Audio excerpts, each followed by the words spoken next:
People are calling me a wicked woman. Why? Because I reported my husband to immigration. They said I blocked my husband's destiny and reported him to immigration. And people will say, don't speak. Don't bring your family issues to social media. No, I will speak. Because if I keep quiet, my heart will burst open. Now, let's be clear. I did not report Jude to immigration. Jude used his own hands to build the casket of his American dream. Climbed inside and shot the lid with his own hands. He destroyed himself. Now listen, let me give you the backstory. I met Jude 5 years ago in Enugu while I was visiting from the United States of America.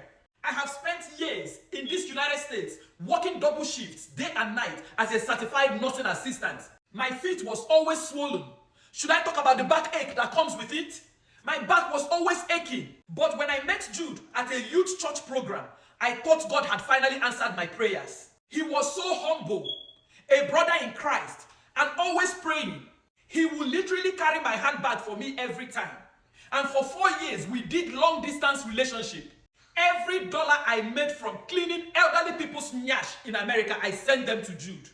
And when his visa processing got tough, I did the unthinkable. I sold the only piece of land my father left for me in the village. All my kinsmen called me a fool for that. But guess what?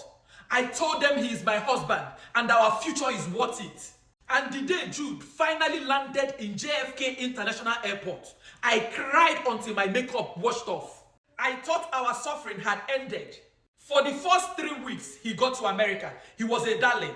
And by the second month, the Japa spirit had entered into his head. He stopped eating my food. He started coming home at 2 a.m. smelling of cheap perfume from cheap women. He started buying expensive clothes that my CNA paycheck could barely afford. And one Saturday evening, I confronted him. And Jude looked me dead in the eyes and said, Ada, just take a look at yourself in the mirror. You look like a repackaged grandmother. I didn't travel all the way from Nigeria to America to spend the rest of my life with a feeding bottle. This country has opened my eyes. And that is what Jude looked me in the eyes and told me after I sold the only piece of land my father gave me in the village to bring him to America. This is what he had to tell me.